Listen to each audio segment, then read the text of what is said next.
You're listening to Power Up on Power 98.7. Good morning, good morning, good morning. If you've just joined us, welcome to it. But you're late. We get going from 4 o'clock. Sebenzile Nkambule with you through till 6. Always a pleasure to be in your company on a very, very chilly Friday. But always a pleasure to be in your company. The lines are open for you, 0861 987 000.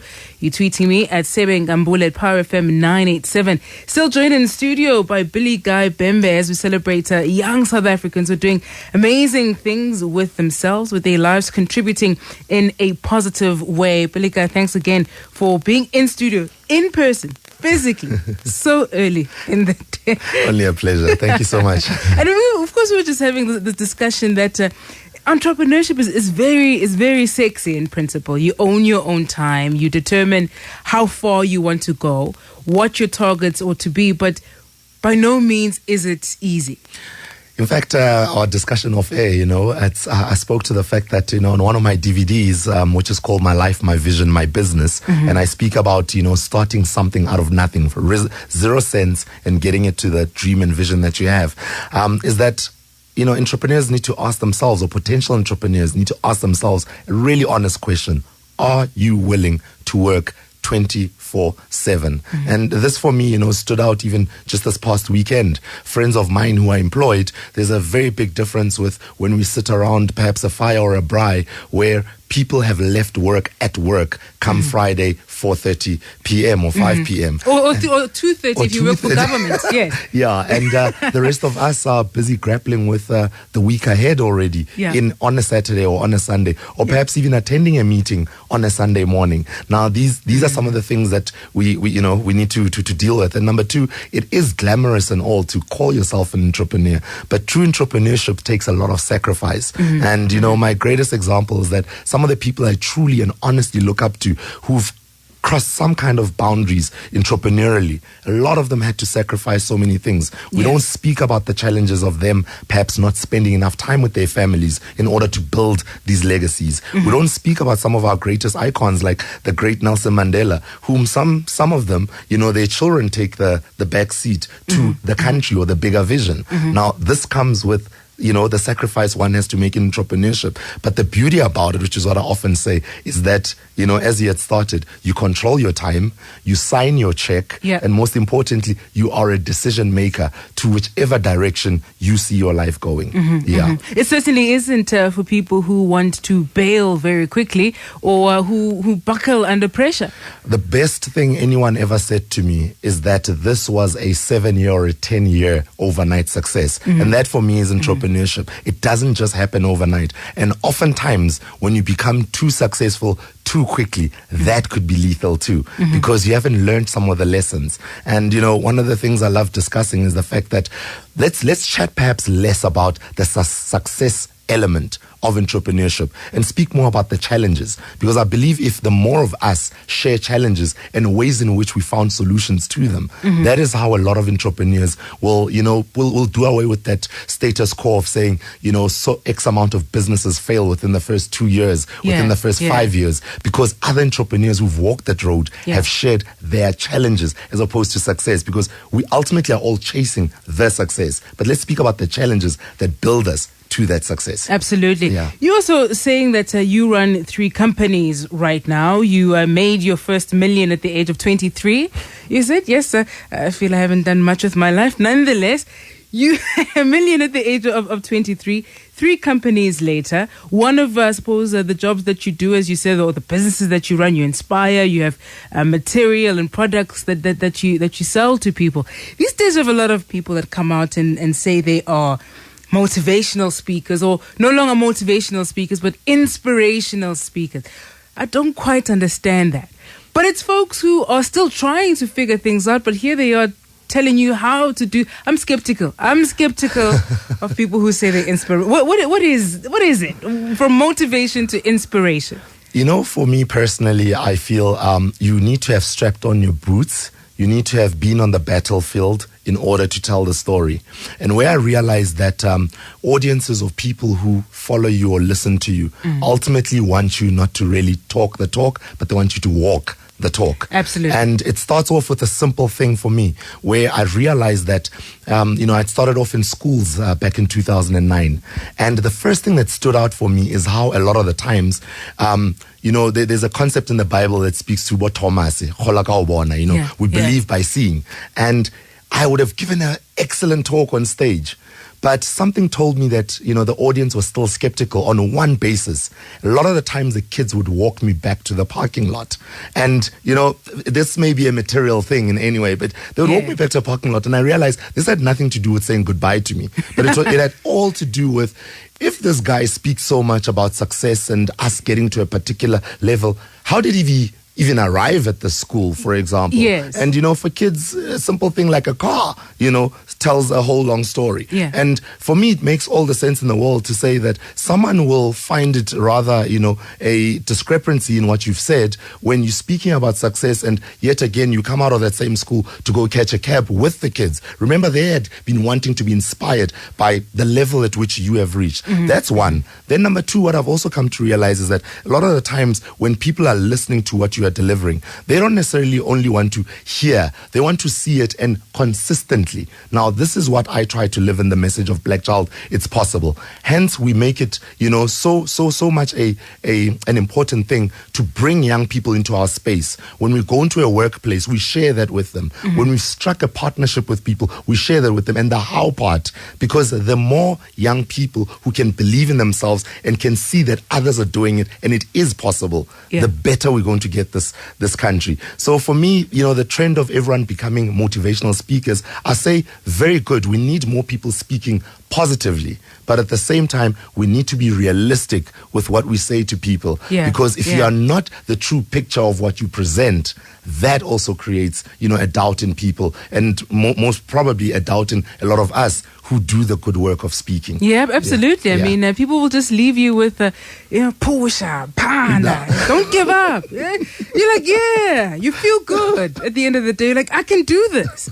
Wait, do what exactly? Yeah. You feel good, but you're not quite sure what the next steps are. I mean, as you say, it's a science, really. If you're not quite sure what the specifics are, how to ensure that, what your value is, what the value of your product is, how to get it out there, you will never be successful at all. And this for us is the reason why we also, every year we have a critical look as to how far is Black Child it's possible, mm-hmm. and also our achievements and what we can improve going forward. Mm-hmm. And one of them we have realized is that it's all good and well. I get onto stage and I'll command the audience. But for me, I'm very similar to a pastor or a priest who preaches on a Sunday and Tuesday everyone has forgotten. Mm-hmm. And yet on Monday we're all saying, Pastor was on fire. But we've now forgotten on Tuesday and we go back to our old ways. This is when we introduce our training division, where we realize that we also have to have tools and mechanisms that people can utilize post the talks, post the, how some other client of mine calls it the rah-rah, getting us all hyped up. But what can people practically do? That is when we actually introduce our training division. We design materials that speak to so many situations. Our passion is a lot with young people. So we've designed material that speaks to gangsterism, drug usage, work readiness program, where we bridge young people, where we found a lot of our African brothers and sisters, get the qualification, but have never experienced the workplace. Who tells them how to write a CV? Who tells them how to behave in an interview, what to expect in that interview? Yeah. And 98% of the failures that our young people get themselves in the workplace are the fact that no one gave them that bridging, ability as to what to expect in this new environment. Yeah. So for me now, we sit at a place where, if Black Child it's possible, we've not made it a product that's all just about speaking, but it's about developing young minds and sparking curiosity about their own lives. A person must be sparked to think, actually I'm powerful enough. Actually I'm educated enough. Actually I'm smart enough. In fact, I can do this. Yeah. And the more young people you have thinking like that, the better we're going to have, a country. And for me, I'm such a South African at heart, I'm all for this country. And I truly believe if at any point we're wanting to have a mind shift, it needs to start with young people. It's a whole new generation of young people that we want to see in the future. And I often say to my wife, I sit in a space where I'm like, Mina Mankuka. I want to sit in a place where I'm in a safe country. I'm in a country of educated young people, and most importantly, a progressive country of people who are less negative but are solution finders. Someone has to play the role of instigating people to think in that direction. Just before we took the news at 5 o'clock, you were busy talking about confidence. Yeah. How do you teach someone to be confident? I'll give you a very simple example, and this all begins at home before anywhere else. My mother, Provia Bhembe, and I take my hat off to that lady. I wish a whole lot of parents can do what she does. In black communities, most of the time, we're very quick to use negative connotations to the way in which we discipline children. You are lazy. And most of them fall more towards the negative. It's very rare most of the time that we'll say things like, clever. One day when you can be president. My mother, every single morning, without no doubt, would hold my chin. And if my eyes looked to the left or to the right, she'd say, look me in the eyes. And she would say these words in Sesotho. Mudimu ukubehetse dinto tse kgolo. In English, God has placed great things in store for you. You are beyond intelligent. You are beyond strong. She almost on a daily basis wanted to pump these positive words in me. And it's so strange that both of them have a severe effect on a child. When you repeat something long enough, someone begins to believe it. Absolutely. And right now I sit at a place where nobody at any time, in any space, can make me inferior without me giving them consent. Because my mom built me to that particular level. Now, it starts at home. Parents, while they're still young, what do you say to them? What do you feed them? That is why a lot of the times people want to find, kids will want to find affection out there. Home is where it begins. You pump the feeling of positivity in a child right from the household. But then let's speak to someone perhaps who's left the household and perhaps is at an age where these things were not done. Yeah. How do you spark that confidence in oneself? Or the process of unlearning all the negative ways. Beliefs. Yeah. Yes. And that for me starts with also, self-development.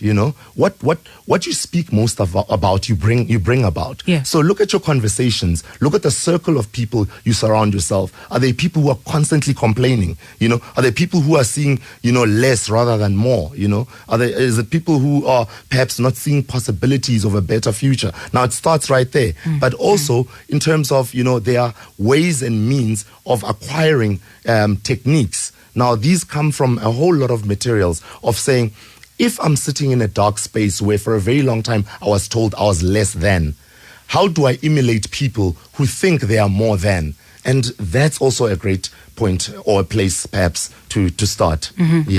Absolutely. 3 companies, Black Child, It's Possible. Then you also have a talent company. Tell us about that one. It's called the Talent Academy. In Talent fact, Academy. Yeah, last year in December, while I was at the coast with my wife, I had this idea to think, when I was back at school, I used to do a lot of television adverts, and the media bug bit at some point. Yeah. I remember, my first sound equipment, I now have, it's what my company does. But my first sound equipment I bought from my high school at the time I arrived. And I realized, as much as I love the speaking element, the positive element, I also love the entertainment industry. And we would go to schools. In a single year in all 9 provinces, I speak to over 1 million young people physically in their schools or setups by departments of education or corporates. And what we've realized is that you'll speak to a lot of our, brothers and sisters, whether in villages or townships. And a lot of the times the kids don't open up, they're pretty closed up, they're listening to you. But the moment, for example, you put on sound or Shumaya, perhaps if I can throw that song out there, then everyone comes alive, then everyone wants to dance, and everyone wants to sing. And I realized that sometimes also we're focusing on just education, and education comes in many different aspects. Absolutely. Arts and culture is an educational means as well. And I realized that we can use their strength, which is what they love, music, acting, etc., to also spur them to their success. Now, the birth of the Talent Academy came about where I said, would love to train young people in filmmaking. I happen to also work, and I have a show on Soweto TV called Soul Therapy, where we inspire people every single Monday at 7 7 p.m. And I realized that we can take young people into this space and we can expose them. For example, if I'm here at Power FM for an interview, bring these young people who've never been in the studio. Number two, link them up with engineers, with some of the DJs, and also give them practical skills. Now, that has been running where we had started off with about 10 students. We're almost approaching 50 right now. Wow. And my dream with it is at some point, if somebody has the ability, is to turn it into some kind of university or college for those young people who perhaps can't afford to go to traditional institutions. And we say, we've put up our hands to say, come to us, let's polish your skill. 0861 987 000. You're tweeting me at Power FM at Nkambule Bhembe in studio with me. And some tweets already coming in. Shadrach Makado says, the man is very positive. Sebe, now we are talking indeed. And Shirley Makane says, power to your guest. Black child, it's possible. We need this positive mind shift and finding solutions. That's a tweet there from Shirley. Thank you very much for those views as well. What next for you, Belika? I mean, often people have a 5-year, 10-year plan, perhaps. What next for you? What should we be looking out for? What's next for me is obviously spreading, the training that we offer, even further. We pride ourselves whenever we're able to find ourselves in a rural classroom setup where we inspire a child who never thought it would be possible to reach a particular level. But on perhaps the entrepreneurial part, I'm at a point right now where I'm wanting to have a network of my own. I'm working very hard on it, where both radio and television are in my sights in terms of what I want to do. I've reached that point in my life where I've realized I'm a project manager more than anything else. I'm able to bring resources, people together to achieve a particular goal. And having been in business for over 13 years now, I've also realized that not everything requires money. And some things require partnerships, some things require a vision for them to happen. I sit here and perhaps hope that in 5 to 10 years, I'll be starting my very own institution in terms of a university. I'm very passionate about education because I've seen what it has done for my life. And I truly believe education can take a lot of our brothers and sisters a whole lot further. And in the interim, I'm looking to raise my kids very well, love my wife, very much. In a nutshell, it's to continue spreading a positive message, to as many people as possible. Yeah. And just finally, talk to us about the Back to School campaign. The Back to School campaign is every single year. I had started off actually with Soweto TV, where I'd invited them to say, you guys are a platform that, viewers watch, etc. Can we go to schools with a number of people that young people have not seen in real life? Now, this stems from celebrities to business owners to people in their very own communities who are not necessarily reachable. And they come along with me at the beginning of the year as well as mid-year. And we go to over, 8 schools at a go, because our target is usually within 2 days to cover about 20,000 young people. And we go there to spread different messages of hope to them. We also run training for them at the beginning of the year, because I believe anyone who just wakes up and just goes about their day is doing it the wrong way. Everyone has to have a plan. So as opposed to having resolutions at the beginning of the year, we teach young people to have a plan, how to schedule their time, how to use it effectively. So Back to School campaign is literally about that. We invite anyone, beginning of the year, mid-year, to join us as we go to particular places. This year, we happen to go to all the historical June 16 schools. So we actually wanted to retell the story of how June 16 began and what was the thought process of those young people. Because leave the burning tires, leave the rubber bullets. The actual lesson we needed to take from there is how courageous were those young people for what they wanted. And that is the same spirit we wanted to build this year when we went to those schools. Started off in Naledi High, where the protest began. The walk then went on to Morris Isaacson and ending off close to Pefeni, where the young people were tragically gunned down. But the story we wanted to tell is that we too can walk our own fight. We too can stand up for our own rights. And let's not always complain about things that don't take us anywhere. I get disappointed when a young person is crying for an RDP. cry for an education. I get disappointed when a young person is crying for a stipend or these grants, you know, but cry for someone, for example, to open doors for you of opportunity to start a business, to provide a service. So these are the things and the thinking that we want to change. Yeah. Changing the mindset altogether. Billy Guy, it's been a pleasure having you in studio. How does one keep up with you? A website, social media perhaps? Because I'm sure I will be lynched if I don't ask for those details. Our website, in fact, I'd be very happy for a lot of people to go on it. It's www.blackchilditspossible.co.za. And right there you can go into some of our completed projects, from mentorships to see all the lovely work that we do. Also have a little TV channel there for some of the work that we've documented. You can also catch me on Twitter. My surname is Bhembe, Bhembe, BCIP. So it's at Bhembe BCIP. BCIP standing for Black Child It's Possible. I'm also on Instagram on at Bhembe BCIP. And then on Facebook, it's my full name, Billy Guy. And for those who think it's a made-up name, it's actually my real ID name, Billy capital GUI, Billy Guy Bhembe. And that's the best way to get hold of me. And if you want to catch me on email and perhaps you would like to partner and let's change South Africa, it's Billy, BILLY, at blackchilditspossible.co.za. Brilliant, Billy. It has been an absolute pleasure. Thank you very much for coming out to Powerhouse. Thank you so much. And as I often say, not goodbye, but I'll meet you all at the top. Thank you. Fantastic. There you go. Billy Guy Bhembe, young South Africans doing amazing things, hey? It's a Friday, it's cold, but let's start it by celebrating people who are, well, up every morning at 4 o'clock, like you should be, to join me here and power up while you do amazing